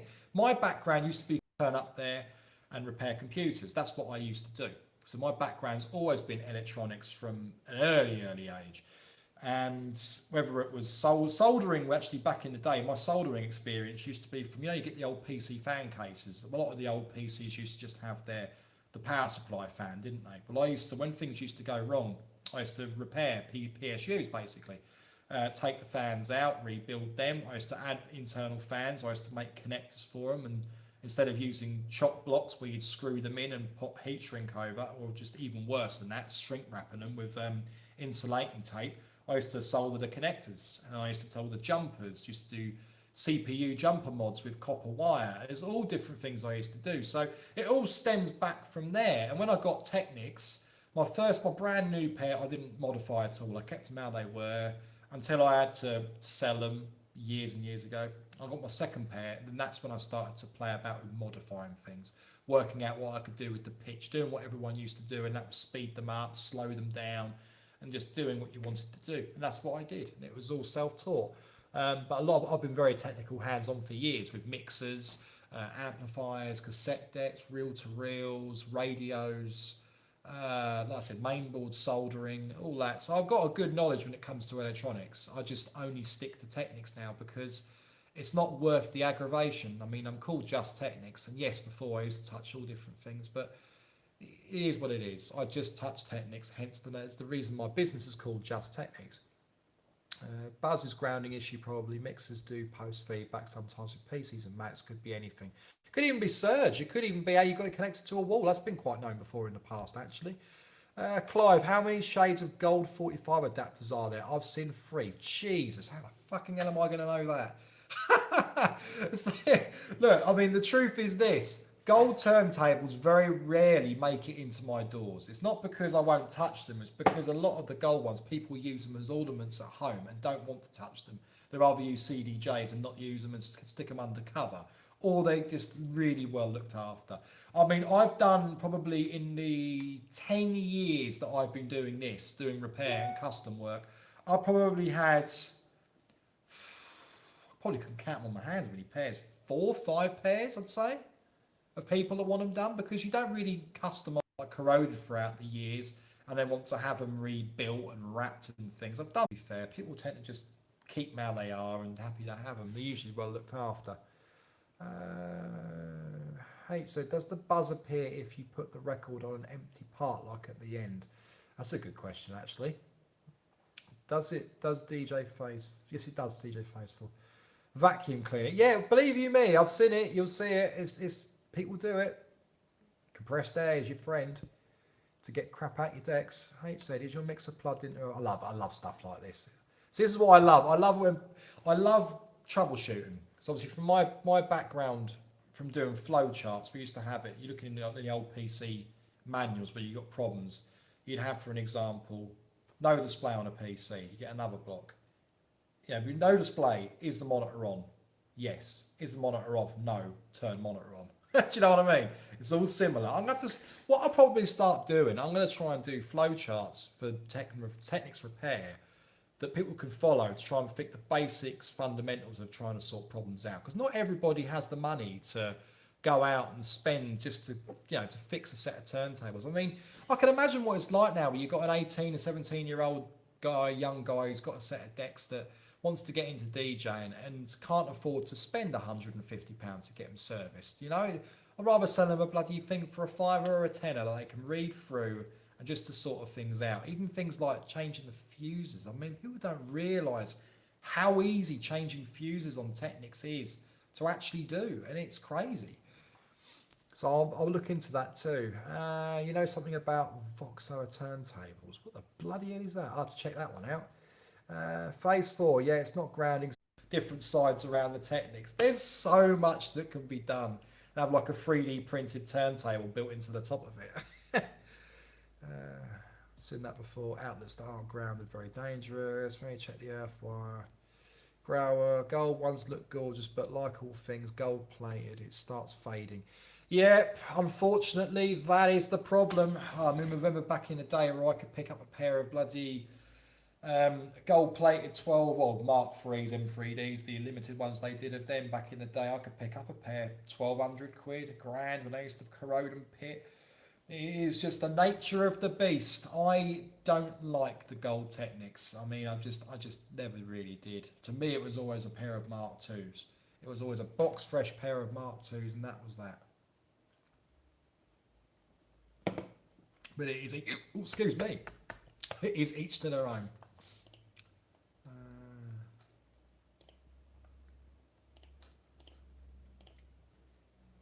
Cool, more stuff going on, bloody hell. See, this is the thing, guys, you don't realise. I mean, since this has been going, you've been hearing this, my phone beeping and doing all these different things. I've got eBay doing what it's doing. I've got my website emails coming through. I've got Facebook coming through. I've got Instagram messages as well. That's the other thing. I'm on Instagram as well, guys. If you're not on there, get us on there as well. Fucking fly. Got a fly following me around. Bugger off. So annoying. But yeah, get us on Instagram as well. Oh, there we go. Lovely. Right. Is there anything else? Anything else you want to ask? Because it is getting a bit later on in the day now, so I want to kind of wrap this up to some degree. But yeah, there will be another comparison video popping up at some point of the Denon turntable against the Mark II, a proper review. What I'm going to have to try and do to get around all these, what's the word? It's like the copyright issues. Because I've got a nasty problem with copyright. YouTube do it. Like, Facebook did this quite a lot. What I'll probably do is I'm gonna make my own custom beat on Ableton, because obviously I produce my own music. Just a basic beat, a 4x4 with a drum. And what we'll do is I'll record it and do it both on time code. I might even get them actually actually cut into real vinyl. So I've got loads of contacts that can, when they both lock together properly. That's what I'll do. Can you do more live streams? Yeah, I will do. I definitely will do. What's your favourite beer? Fucking hell. Favourite beer? God, don't ask me that. It's so many. Do you know what? One of the ones I suppose you really can't really call it a beer. I suppose it's more of an ale, isn't it? Blue Moon. Blue Moon with a slice of orange. I tell you what, I had that up in Blackpool with the missus last year. I never had it before. That is amazing. But if you want to have favourite beer,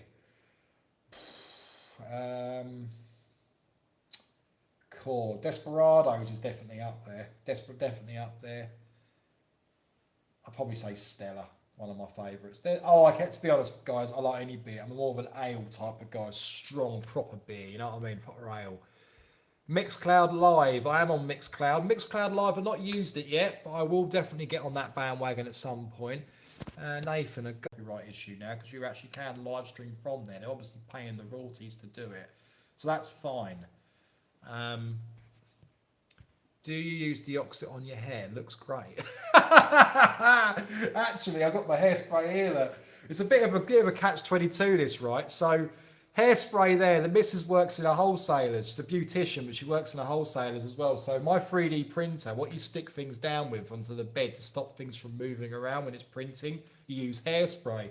So for me, I use, if you're going to be asking what I use Sector Super Wax. This stuff you probably pay about £8 for in a Turkish barber's, right? It is the absolute dog's danglies of hair wax. But my missus probably pays about £3 and it stinks like bubble gum. It is the best stuff ever. If you could still get it your end, check out a wax. It's a gel wax. Proper evil stuff. I used to have Liberty spikes years ago. I mean, real spiky hair. Because my hair now, guys, you can see it. It's fucking long. Remember from that Jimmy Neutron style hair? Yeah, there's a hair gel wax called Bonsai, which is like, it's bright purple, stinks like Hubba Bubba Sweets. And the minute you put your hands and do that about 3 times, your hands are like super glue. And you put a crash helmet on. Oh, it's awesome. So yeah, I do talk about some random stuff here, guys. Harvester or Toby? Oh, that's easy, isn't it? It's got to be Toby all day long. Me and the missus, we missed that. We missed Toby Carvery. It was all about walking in, getting your plate. None of this bloody small plate bollocks. It's all about the king size plate where you get the little sausage with the bacon wrap around it. All about that. So yeah, trust me, the beef dripping spuds as well. They take some beating. They're from Toby Carvery. But yeah, they're a nice cold pint as well. Job done. Job's a good un. Favourite record? Oh, don't. There's too many. You can't ask me that question. Being a DJ, you really cannot ask me that question. Favourite record?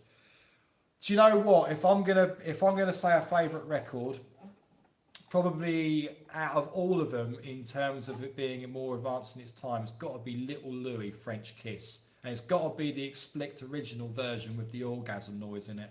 That track takes some beating. That is probably my number one of the older scene of the acid house stuff. That definitely. Little Louis, French Kiss, because that track catches so many DJs out because they don't know. The thing is, you don't really know when the track's dropped because it slowly starts and speeds up again, so you have to be very clever and pick your timing well to mix that record. I got the 7-inch version and the 12, and for shits and giggles I usually like using the 7-inch version. Well, nice. Favourite record? Salad Bar. Laugh at an old Harvester. Yep, the Salad Bar. Yep, with the bloody caramelised crunchy onions and the, what's it called, the red devil sauce and all that. Yeah, I miss all of that. But does it look like I go to a fucking salad bar? Does it look like I take advantage of a salad bar and eat all the pasta and all the good stuff? Come on, guys. That's what my food eats. Fucking salad.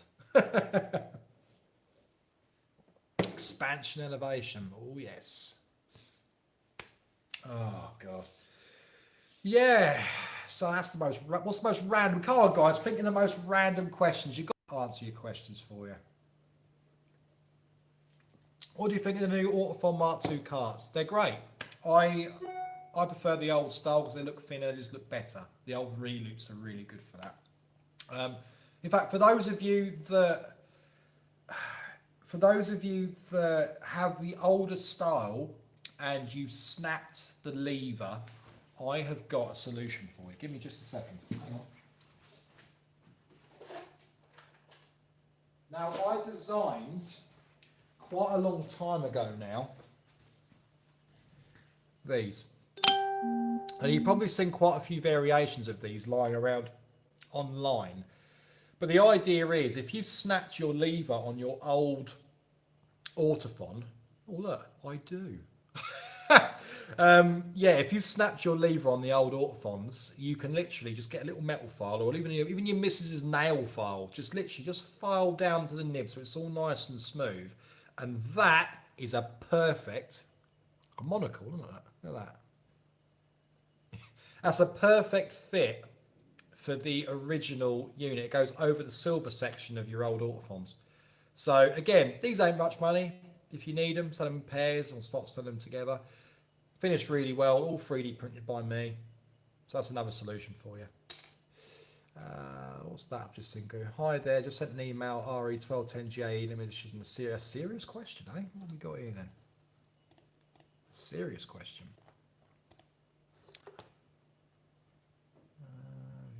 Handle a pair, a collector, another pair. Stroke, pay decent deposit to get a pair if possible. Thought I'd ask. I mean, again, I don't know. I mean, yeah, it's a normal. If you're watching, mate, I had to find out if it's something that can be gotten. Butlins or Haven? To be fair, mate, I've never been to either. So I couldn't tell you. Stylist is so expensive with nightclub on Concord. That would be great. It'd be cool to propose to your girlfriend with the Autofon lever.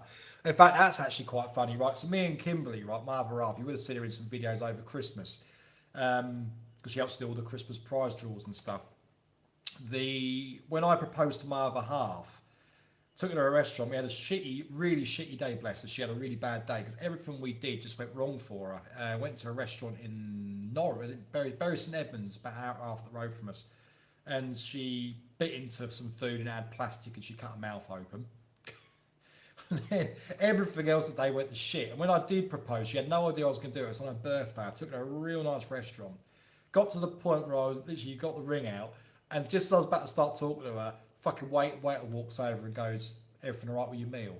And then she's like, we're engaged and all this. It's absolutely hilarious. Like, literally, you could not time it. Freddie, yo Jay, can you play any instruments besides decks, of course? Can I play any instruments? Fucking hell, do you know what? No, I can't. I can't even play a keyboard. I mean, I produce my own music, so I produce techno, basically. But I can't play a keyboard or play any other instruments. I guesswork everything I do, and I play it back, rejiggle it, move it on the screen. But no, I can't play any instruments. Something I've always wanted to do. I am, thanks if you can. Southend on Seal, Colchester, Laugh Out Loud, Nightlife. Oh, don't, that's bad. How can you compare the two? To be fair, I mean, I've been out clubbing in Southend? Yes, I have. I've played out in Southend. I played, someone booked me to play Shrines and Hard Techno in Southend. I did another one in Yarmouth. That's a really difficult one. I mean, I've played practically everywhere in Colchester. I mean, I used to play trance religiously everywhere around here. I suppose being able to stay faithful to the old being the Essex side. I mean, yeah, Southend's great, I suppose, but Colchester, just because I played in more places in Colchester than Southend. So, yeah. Can Can we see your helmet that's behind you? Oh yeah, you lot like this. If you lot are Star Wars fans, little Star Wars and the Imperial logo at the back, look. It's a genuine Star Wars crash helmet. Nice bit of kit, isn't it? Cost me about 190 quid, that did. Come with a dart visor as well. But we got this, I got this last summer, last July for my birthday. In fact, saying that, the missus, we went up to Yarmouth last year just to get a bit of time away. And that's what I come back with. The first day we were there, I bought a crash helmet, bought a jacket and some gloves. So trying to get that back on the train was fun. But yeah, so it's a genuine HJC Stormtrooper crash helmet. Nice, isn't it? But goes well. So I got my leathers, they're camouflage black and grey. And ironically, for those who don't know this, on Monday, next Monday coming, I'm actually racing around Snetterton on my Suzuki. So I've got a Gixxer 600 and a Ducati sitting over there as well. But yeah, if anyone tries calling or messaging me on Monday, that's what I'm doing. Taking some time out Monday. Doing a track day around Snetterton, so I'm going to be fully cranked over with my knee on the floor, going around some fast bends. Sup, brother, out to Cole B. How you doing? Have you ever played at Raquel's nightclub? Why in Essex? No, I don't think I have. John, ever tried a curry? Totally ruined my night. You talking about fowl? You talking about Philly? I mean, I tell you now, right, when it comes to hot foods, I am your man. I am terrible. Everything I eat is spicy. Yeah, I love hot food.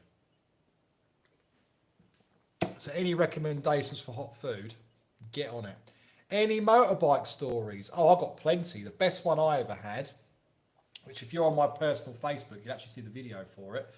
Back many years back, so I was 18 and I had an Aprilia RS125, little race replica sports bike that was, legal for the road, fully de-restricted, like 28 brake horsepower, everything done to it. And I used to, again, a bit of a wheelie fiend and getting my knee down, going around. If you know what getting your knee down is, basically where the racers get their knee on the track. Well, I used to basically go around roundabouts doing it, all over the place, hanging off my bike. And there's a roundabout in Colchester, Avenue Remembrance roundabout. And me and my friend, he was on his VFR 400 Honda, really hard to get hold of now, and bloody expensive, I may add as well. And there was me on my Aprilia. And I've cranked it round this roundabout. Going down this hill, there was a cop car, there was a Focus police car, and he'd gone down and pulled out into the roundabout. Now, I had two choices. I either, A, go into the back of him, because I was doing 60 and I was in his line on the road, so I was on the right-hand side of the lane, or B, undertake him. Now, I knew he wasn't going left because he had his right-hand indicator on to go down the roundabout. He would have turned left to go up the motorway. So, me being the crazy little bugger that I am, I stuck my right indicator on after I undertook him, knee down round this roundabout, went straight round, indicated left, legally, it was straight, right? It's in front, it was going round the cop car. My mate just slowed right down, didn't even attempt to do anything. Now, bearing in mind, I was on L plates, so this is a big no-no, doing anything silly like this. Now, I instantly flipped my visor up on my bike. It was about 11:30, 12 o'clock at night. And I thought, shit, that's my licence gone before I even get it. I'm on L plates. I've done my CBT twice because I loved my little Aprilia. And what do you reckon the cop car did? He literally got side by side, undid the bloody passenger side window. The passenger had a big smile on his face, gave me the thumbs up, stuck his bloody his sirens on, his blues and twos, and bombed it down the road. And my heart was doing that because I thought I'd lost my licence. That's the best one, the funniest one.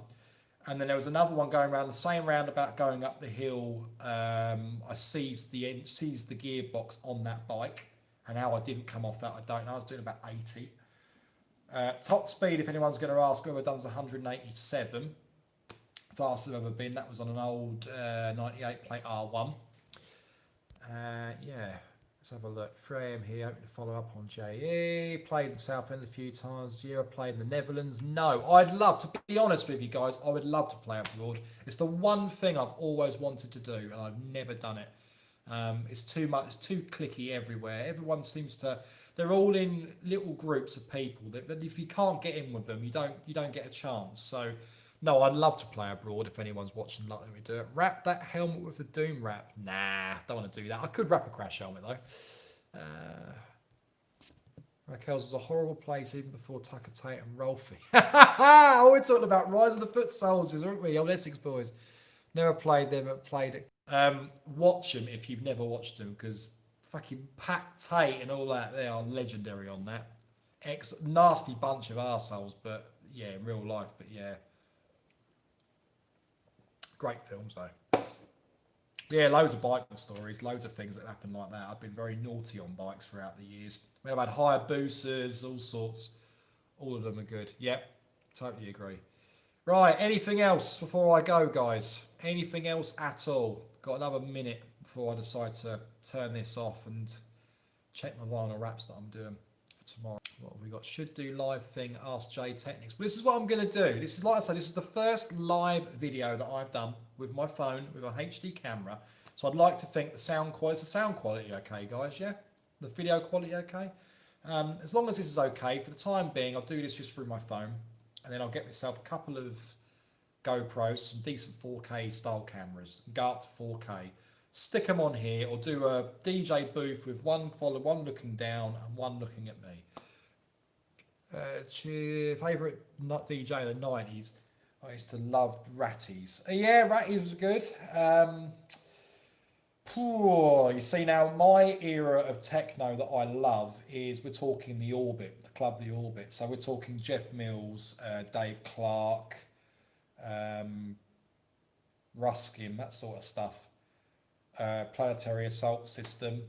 So that's my style. So I'd probably say for the wizard on a set of Technics, probably Jeff Mills. But to be fair, even with Jeff Mills' mixing, I mean, he wasn't exactly the tightest. It was more along what he played that got the crowd going, if that makes sense, which you lot will understand being DJs. So you watch some of his mixes where he does 3 decks. He does go out of time quite easily. There was one I watched with, what was his bloody name? Sunil Sharp. You guys have heard of Sunil Sharp. There's a video he's done. You want to check it out on YouTube, actually. He's done a video of him mixing, I think it's on 4 turntables, 4 or 5 decks. 2 of them are Mark IIs, and the other 2 are Mark M5Gs. He mixes the 2 Mark IIs first, and they're absolutely perfect. The minute he goes to mixing the Mark M5Gs, his mixing's all over the shop. But here's another one, though. His mixing can be really good or really bad, and it's usually the turntables that cause the problem. But all these big DJs all ask for what they... A couple in London recently, very, very big, very well established, who still use turntables. They use M5Gs. They wanted 7 of them serviced. And I turned around and said, they're useless. Why the hell would you want M5Gs? And they're like, that's what we get asked for. These people asking for them in their riders. But this is just it. What have we got?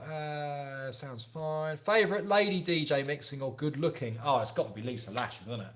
Has to be Lisa Lashes. She's probably the poshest British DJ, hot DJ, I'd say.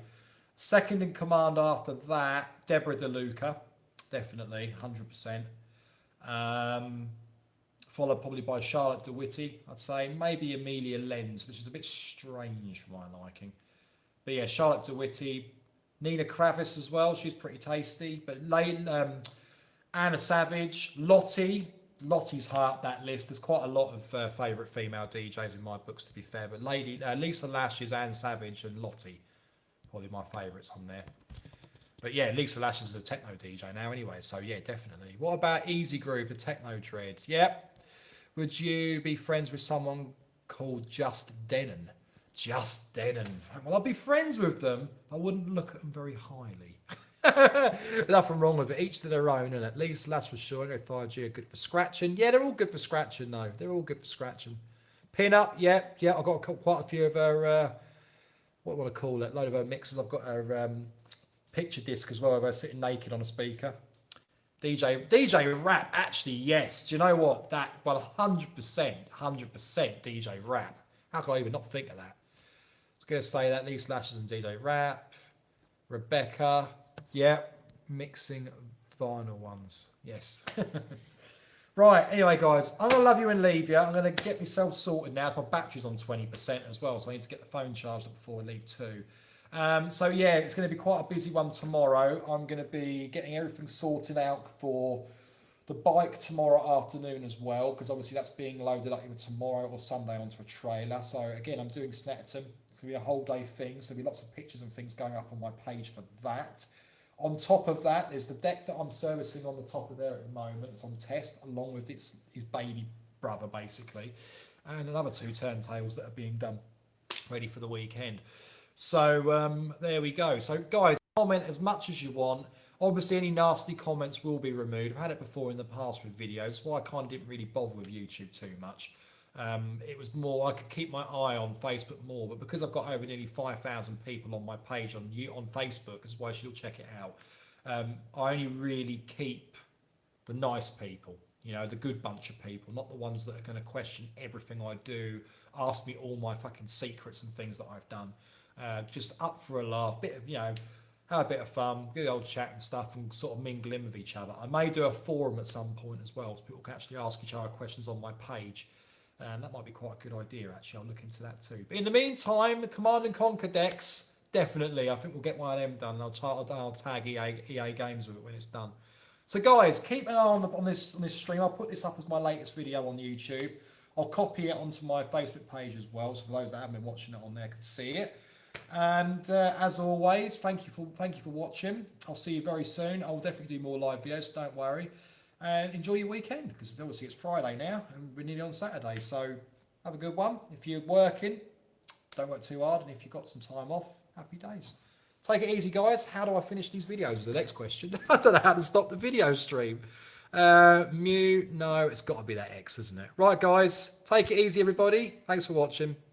See you later.